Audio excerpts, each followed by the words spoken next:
ভারতবর্ষে বিভিন্ন জাতি, ভাষা, সংস্কৃতি এবং তাদের জীবনধারায় বৈচিত্র্য পাওয়া যায়। আসসালামু আলাইকুম। ন্যাচারাল হিস্ট্রিতে স্বাগত জানাচ্ছি।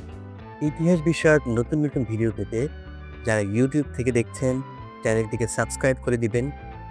যারা ফেসবুক থেকে দেখছেন, ফলো বাটন প্রেস করে দেবেন। অসংখ্য জাতি গোষ্ঠীর বসবাস ছিল ভারতবর্ষ।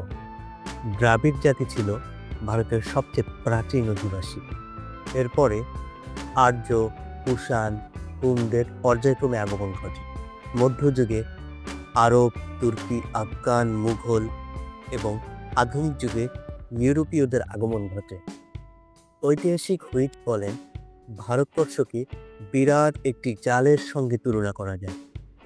এতে এশিয়ার বিভিন্ন জাতি এবং জনগণ ভেসে এসে ধরা পড়েছে।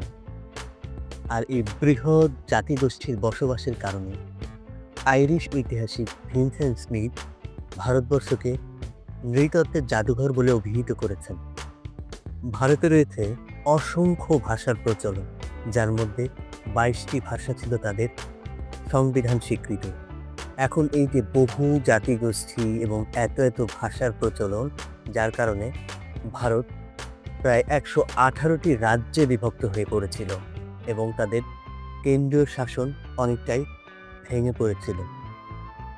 পৃথিবীর প্রধান পিঙ্গল, শ্বেত এবং কৃষ্ণবর্ণ জাতির সমন্বয় এ উপমহাদেশেই ঘটেছিল। আজ এ পর্যন্তই। ধন্যবাদ সবাইকে।